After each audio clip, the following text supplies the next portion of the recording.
e vamos lá falar do nosso tema de hoje, que é o uso de bifosfanatos, esse tipo de medicação, não é mesmo? E o risco de osteonecrose. Então, o que é esse tal desses bifosfanatos, tá? Gente, existe um outro termo também, se vocês forem pesquisar aí no PubMed, enfim, que são os medicamentos antirreabsortivos, tá? Também tem esse termo aí, que são tal dos gente, eu tenho trava-língua, tá? Não estranhem. Os bifosfonatos, ok? Bom, o que esse medicamento faz? Como é que funciona isso? Da onde que tirou essa história de osteonecrose? Vamos dar uma relembrada rapidão na fisiopatologia? Porque quando a gente entende isso, é muito mais fácil a gente entender todas as coisas. Na época da faculdade, quando a gente estava estudando lá as células, né, a formação celular, lembra que tinha uns tem dois, o Batman e o Robin aí da remodelação óssea, que é o osteoblasto e o osteoclasto. Lembra desses caras? Pois é, esses caras aí entram na conversa, tá, minha gente? É o seguinte, o osteoblasto é a célula que ativa a formação óssea, ok? Ele vai lá e ele fala com o osso, seu osso, vamos formar ali célula óssea pra gente fazer remodelação óssea.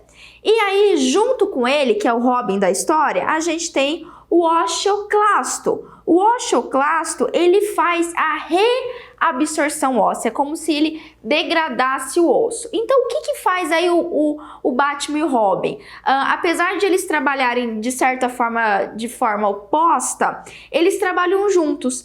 O papel deles é fazer a remodelação óssea. Então, o que é isso? Ao longo da vida, com o passar dos anos, dependendo das atividades físicas que a gente faz, da nossa condição de saúde, o osso ele precisa ser remodelado. Vou dar um exemplo. Compara aquela pessoa bem magrinha, bem magrinha, uma pessoa super sarada, super bombada, com um monte de músculo, e aquela pessoa obesa, que tem mais peso corporal, mais gordura. O osso dessas pessoas é diferente. Então, a remodelação óssea ela acontece ao longo da vida. A estrutura óssea de uma criança, de nós adultos e de um paciente idoso é completamente diferente. Então, os osteoblastos e osteoclastos, quando um paciente usa o bifosfonato, que aí entra ele na conversa, ele faz o quê? Ele diminui a reabsorção óssea, ele diminui a ação aí dos osteoclastos, ok?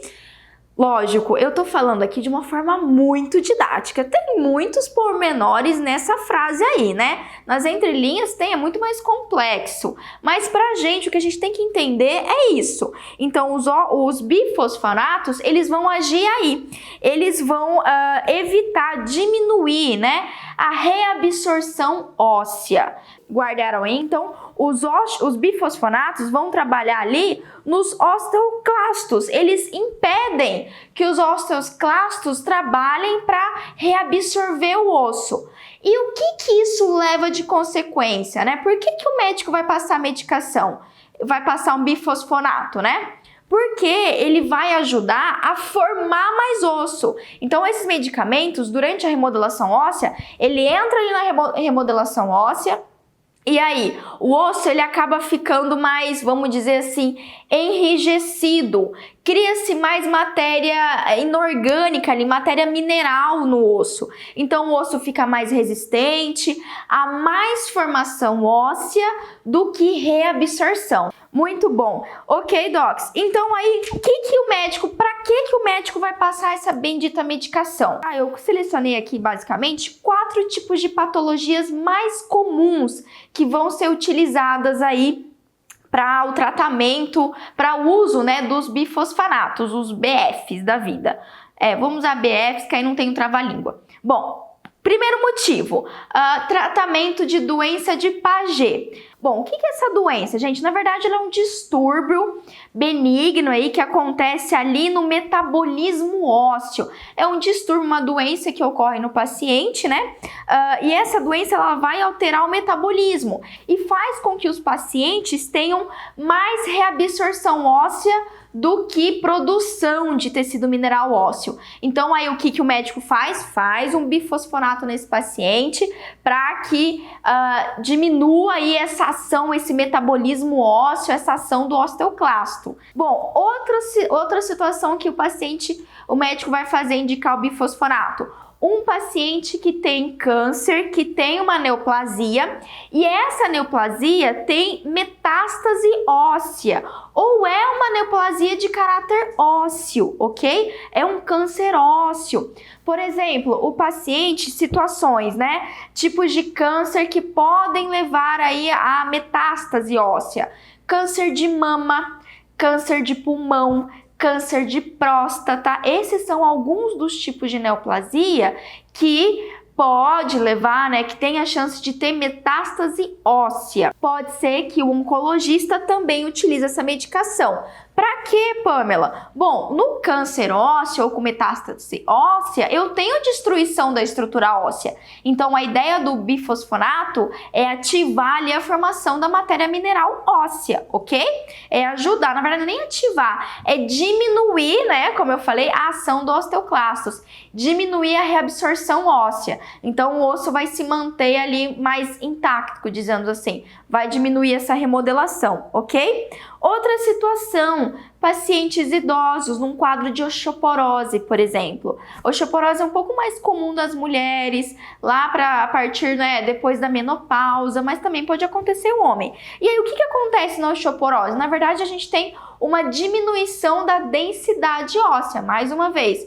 Os osteoclastos trabalhando um pouquinho mais, ou dependendo do caso, a gente tem uma diminuição da ação dos osteoblastos, das células responsáveis pela fabricação óssea, digamos assim. Então, ali na osteoporose, o osso fica um pouco mais fragilizado, a gente tem ali uma dificuldade nessa remodelação e pode ser sim uma indicação dos bifosfonatos, ok? Esse é o terceiro motivo. Quarto motivo também que pode acontecer.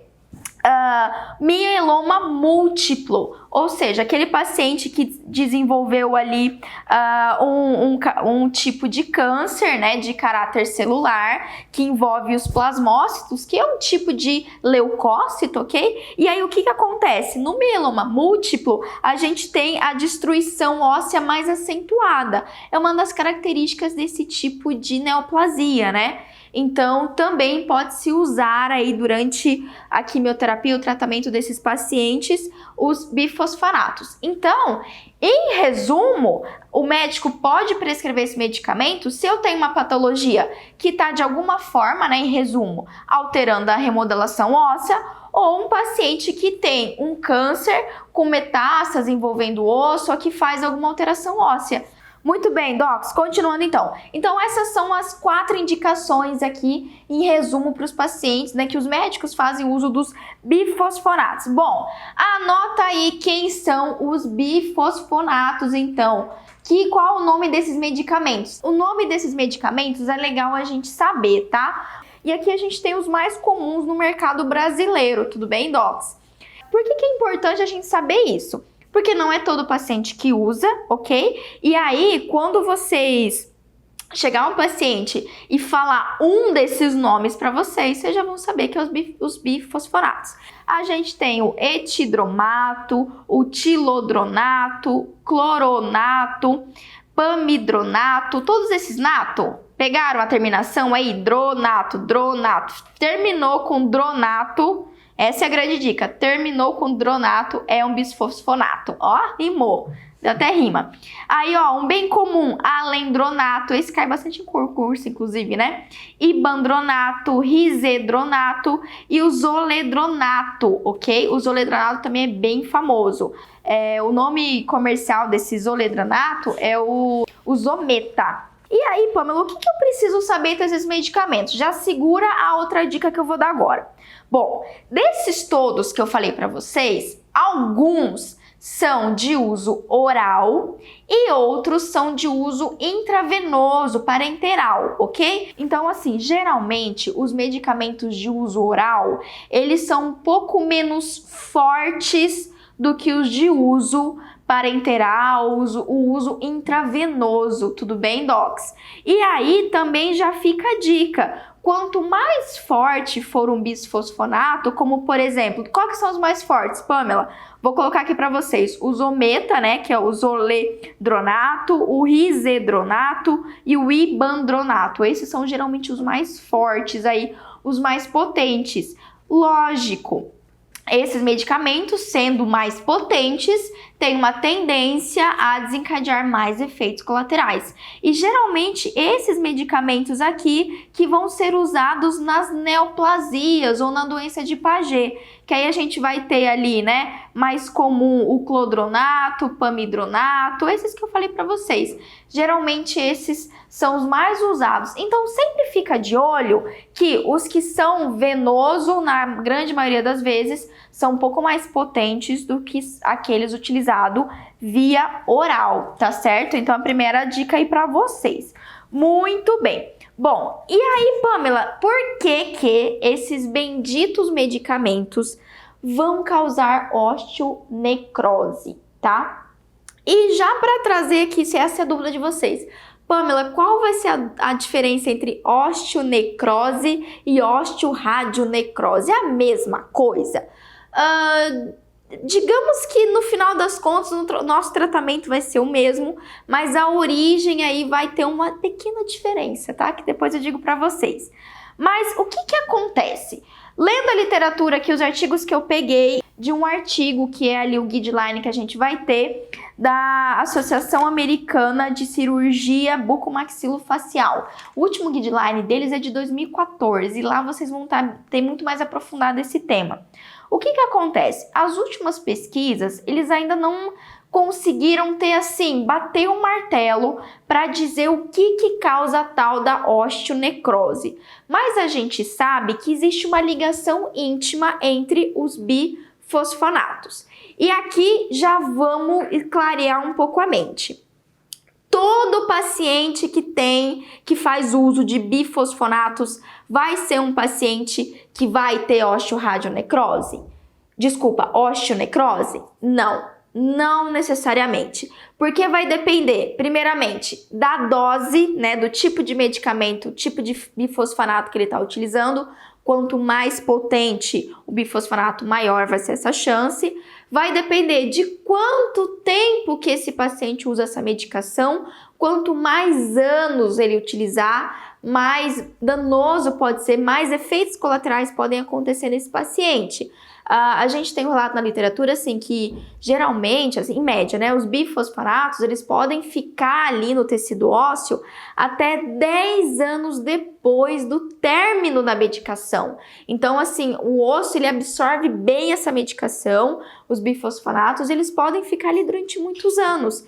Então, o que vai depender da gravidade aí de acontecer ou não a osteonecrose, um dos motivos é o tipo de bifosfonato, o quão potente ele é e o tempo de uso dessa medicação. Então essa é a primeira coisa, entendeu? Chegou um paciente que falou um desses termos, desses nomes para vocês, pensem, esse é o medicamento via oral? Esse é o medicamento mais potente ou menos potente? Quando que esse paciente, por que esse paciente está usando, não é mesmo? Então começa por aí para a gente saber o risco do nosso paciente. E aí a literatura, assim, além do uso dos bifosfonatos, existem outros fatores ali que os casos clínicos que têm aparecido e as pesquisas têm mostrado, outros fatores que podem causar osteonecrose. Entre elas, por exemplo, pode ser por causa de uma alteração do metabolismo ósseo. Esses pacientes que têm esses tipos de doença podem, lógico, desenvolver algum tipo de alteração do metabolismo, alteração da modelação óssea que predispõe aí essa alteração, essa infecção óssea, ok, docs? Além disso, um paciente que tem um trauma local, um trauma, vamos pensar na odontologia, né? Um trauma na região de mandíbula, maxila, imagina aquela prótese que está ali há anos traumatizando, isso pode desencadear também. Além disso, é comprovado infecções odontológicas crônicas que estão ali, focos de infecção, também são dos motivos que podem levar à osteonecrose. Outra explicação também na literatura diz que tanto os bifosfonatos, como por exemplo radiação ou como a quimioterapia, enfim, pode levar, quando isso pega a estrutura óssea, né? Pode levar, sim, a uma diminuição da vascularização óssea. O que é isso? Uma diminuição ali da irrigação sanguínea óssea, da oxigenação desse tecido. E isso poderia predispor a infecções. Tudo bem, docs? Então, toda vez que a gente pensar em osteorádio, existem vários fatores. Os bifosfonatos é um grande fator, é um grande ponto que pode levar ao desenvolvimento. Mas não é só ele isolado, tá? Então, guarda isso. Essa dica já é super importante. Não é só por causa do bisfosfonato. Também a gente tem todas essas outras causas, incluindo infecção odontogênica. O que a literatura mostra também, assim, os relatos de caso, é que geralmente aqueles pacientes que fizeram bisfosfonato de intravenoso, parenteral, né, direto na veia ali, como uma quimioterapia, tem uma chance maior de desenvolver osteonecrose do que aqueles pacientes que fizeram uso de medicamento via oral, ok? Porque está restritamente ali, né, muito ligadinho com a potência do medicamento. Adivinha, o tal do Zometa, tão famoso, que aí a gente vai utilizar, os médicos vão utilizar nas neoplasias, na doença de Paget, ele é um dos mais potentes. Em relação ao menos potente, que é o etidronato, ele é 10.000 vezes mais potente. Então, a ação dele ali na remodelação óssea, dando ali, inibindo a ação dos osteoclastos, é 10 vezes maior do que o etinodrato, que utiliza ali para tratamento de osteoporose, também de doença de Paget, mas via oral. Tudo bem, docs? Então, isso a literatura mostra pra gente. E além desses fatores locais ali, de alteração de vascularização, de infecção odontogênica, alterações sistêmicas também estão muito ligadas. Entre elas, adivinha, a minha preferida, né? Que eu acho que tá quase em todas as alterações sistêmicas, tem que estar junto essa menina, a bendita da diabetes mellitus. Diabetes mellitus também está relacionada à osteonecrose. Pacientes que têm um quadro de saúde ou um quadro imunológico alterado.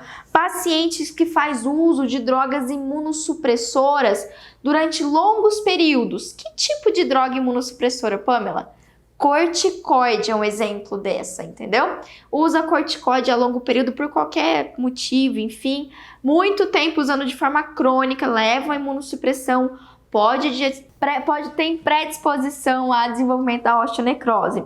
Além disso, aí entra a diferença da osteonecrose e osteoradionecrose.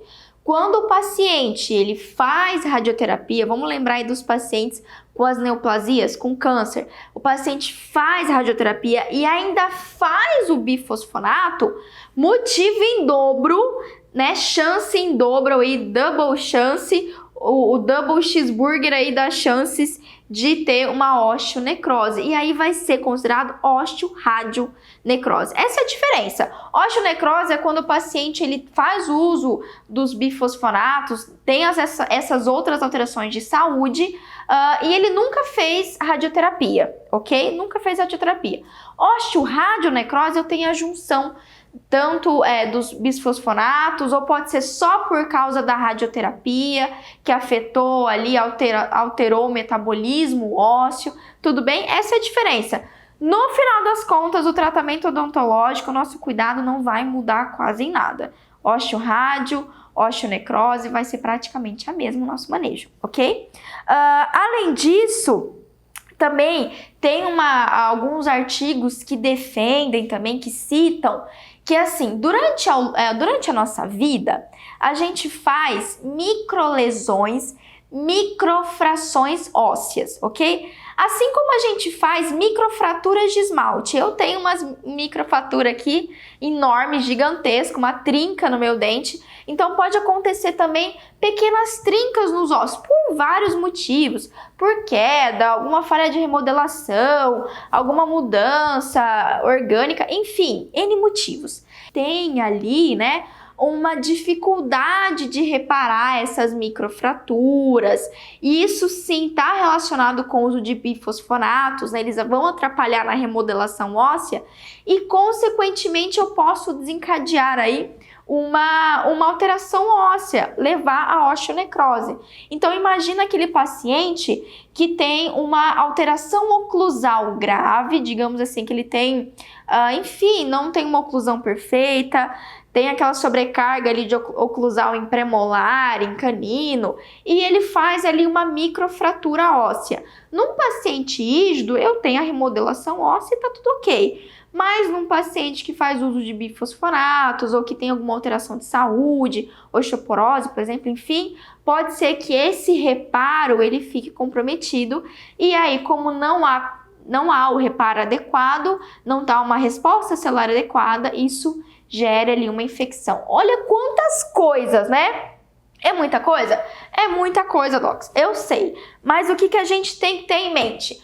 É o bisfosfonato, ok? Ele está envolvido infecção odontogênica, está envolvido alterações de saúde, medicamentos imunossupressores, diabetes mellitus, tudo isso, quanto mais pontos, né? Quanto mais dessas coisas aqui o paciente tiver, dessas alterações sistêmicas e local o paciente tiver, maior a chance de osteonecrose. Quer dizer que eu posso ou não fazer tratamento odontológico nesses pacientes? Já ouvi por aí que paciente que faz uso de bisfosfonato não pode extrair dente de jeito nenhum, porque vai acontecer osteonecrose. E aí, o que você tem a dizer para isso? Na verdade, eu não tenho nada a dizer, o que tem a dizer a literatura, ok? E aí, a fonte que eu tirei, como eu falei para vocês, foi esse guideline da Sociedade Americana de Cirurgia Bucomaxilofacial, a AAOMS, ok? E esse guideline que eu peguei, ele é bem recente assim, é o mais recente de 2014. E olha só que interessante, tem um pedacinho ali desse guideline, que foi a parte que eu mais gostei, que eu trouxe aqui para vocês. O que eles falam? Um paciente, tá, que faz uso de bifosfonato ou que tem alguma dessas alterações de saúde, se um desses pacientes, eles têm infecção odontogênica, doença periodontal, infecção endodôntica, gengivite, enfim, ok? Tem uma infecção de fonte odontológica, odontogênica, pré-existente, ok? Antes mesmo deles iniciarem o uso dos bifosfonatos, a chance de osteoradionecrose é de 50%. Ok? Então, o que isso diz para mim? Vamos processar essa informação? Diz para mim o seguinte, tá, docs? Que não dá para dizer, e a própria associação fala isso pra gente, o guideline, que quando é a minha extração dental, é o meu procedimento odontológico invasivo que levou à osteonecrose. Eu não posso falar isso. O que eu realmente posso falar é o seguinte: infecções odontogênicas aumentam a chance de desenvolver osteonecrose. E aí fica ali, né, aquela batalha. Ok, mas aí eu extraio o dente ou eu mantenho o dente? O que eu faço? O que você precisa saber e ter em mente é o seguinte: conduta é conduta, tudo bem? Mas o que eu posso dizer para vocês é o seguinte, é o que está na literatura. Não dá para dizer que é o procedimento odontológico que causa a osteoradionecrose, mas sim dá para afirmar que a afecção odontológica pode levar a essa formação. Então, Pamela, se chega um paciente para mim que faz uso de bifosfonatos e ele tá com foco de infecção odontológica, eu sempre coloco na balança. Ok? Ou, digamos assim, ele faz uso do bisfosfonato e tem ali um foco de infecção odontológica, ok? Tá, eu sempre vou colocar na balança qual é o risco de osteonecrose. É maior se eu fazer o procedimento, extrair o dente, ou se eu manter o foco de infecção odontológica. Eu sempre faço essa balança. Quer dizer que eu vou extrair e vai excluir todas as chances de osteonecrose? Não. Pode ser que eu faça extração e pode ser que o paciente tenha osteonecrose. É minha culpa, docs? É minha culpa? Eu tenho que ir lá, vou me chicotear porque eu causei... Não foi nós que causamos isso. Isso é a condição de saúde atual do paciente, é a medicação que ele usa, é infelizmente o tratamento que ele tem feito. Mas você vai deixar o paciente sentindo dor? Vai deixar o paciente com infecção? Olha, várias abordagens, alguns colegas que eu conheço, em vez de extrair o dente, por exemplo, faz uma endo, faz o sepultamento radicular. Vamos pensar uma raiz radicular, uma raiz radicular, né? Um resto radicular. Vai lá, faz a endo e faz o sepultamento dessa raiz radicular, não é mesmo? Então, alguns pacientes, alguns dentistas fazem essa abordagem de sepultamento odontológico. É uma das abordagens, né? Mas o que interessa é que se você vai extrair ou se você vai fazer endo, o que você tem que ter em mente é que tem que remover aquela infecção. E isso fica muito claro aqui nesse guideline, ok? Então eu acho que é válido derrubar um pouco esse mito. Não tô dizendo para ninguém ser doido igual eu, mas a minha loucura é embasada, é embasada cientificamente. Então o que eu coloco para vocês é assim, sempre se baseiem na literatura, pesquisem. Eu vou deixar para vocês esse guideline para vocês se aprofundarem. É um guideline internacional, não é mesmo? A maior parte dos procedimentos no controle de foco em infecção pode ser feita e a gente tem que controlar isso. É isso que vai diminuir a chance de desenvolver osteonecrose. Pamela, não quero passar por isso. O que a gente faz, então, se você não quer ter que extrair um dente de um paciente fazendo uso de bifosfonatos? Fazer prevenção, docs. O paciente foi diagnosticado com alguma dessas doenças, osteoporose, doença de Paget, alguma doença maligna com metástase óssea, mieloma múltiplo, antes de iniciar o uso do bisfosfonato, ou assim, logo após que utilizou, ok? Já fazer o tratamento odontológico completo, ok? Então o Little deixa bem claro aqui pra gente, inclusive, tá? Tô aqui com o Little aberto, ok? O paciente não pode ter doença periodontal, o paciente não pode ter infecção endodôntica. Tá com o dente ali que você tá na dúvida, extrai esse dente antes do paciente iniciar o uso de bifosfonatos. Deixa essa boca desse paciente impecável, porque depois que ele iniciar essa medicação é muito mais complicado, ok? E aqui o Little recomenda assim, que deve ser realizado, ele recomenda também, né, que deve ser realizado o tratamento odontológico, não há restrição do uso de anestésico, segundo o Little aqui, né, de preferência, vai fazer a extração odontológica, optou por isso, minimamente invasivo, com certeza sugiro a vocês a profilaxia ou a terapia antibiótica para esses procedimentos invasivos, sem dúvida nenhuma. E aqui o motivo não é prevenção de endocardite, não estamos falando disso. Lembra que a gente tem um grande foco de infecção e um paciente com uma instabilidade do quadro de saúde, com uma diminuição da irrigação sanguínea local. Então, com certeza, o que eu puder fazer para diminuir a chance de infecção locais, eu vou fazer. Fazer uma bela sepsia intraoral, fazer irrigação com clorexidina, ali na boca mesmo, o paciente na bolsa periodontal, fazer um procedimento minimamente invasivo, mesmo uma extração, o menos traumática possível ali, fazer o uso do antibiótico sem dúvida nenhuma para esses procedimentos invasivos. Então, se esse é o caso, se o paciente usa bisfosfonato e você vai fazer o que for necessário, todo procedimento odontológico? Existe o risco de osteonecrose? Existe, doc. Pode acontecer, como não pode. Mas sempre lembra, segundo a literatura, é 50% mais chances do paciente ter osteonecrose se tiver uma infecção odontogênica instalada. Ok? Tá certo? E aí, existe tratamento para osteoradionecrose? Fiz o procedimento, enfim, tratei o paciente, não teve jeito, ele desenvolveu aí a osteonecrose. E aí, né? Existem muitos tratamentos relatados na literatura. Infelizmente, esse é um tratamento complicado, um paciente com osteorádio. A experiência que eu tive com esse tipo de paciente foi lá no Hospital de Câncer de Barretos, exatamente os pacientes que tiveram osteoradionecrose, né? Fazendo uso de bifosfonatos, além disso, fazendo radioterapia. Então, assim, o paciente num quadro desse passava por acompanhamento ali no Hospital do Câncer durante 3, 6 meses, 1 ano para conseguir resolver a osteonecrose, ok? Muitas dessas osteonecrose começaram por causa de focos de infecção instalados, né? Alguns pacientes não têm esse manejo, né? Às vezes o médico não tem esse cuidado, então não faz o pré-tratamento odontológico, já inicia de cara com infecção odontológica, então algumas coisas não tem jeito.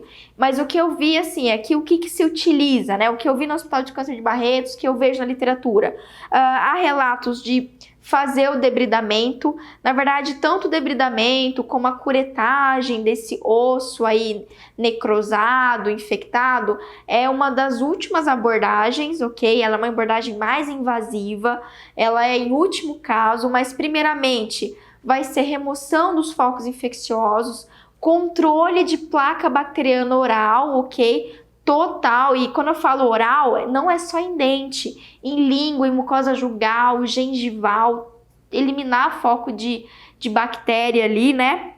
Irrigação, se é uma área exposta ali, teve a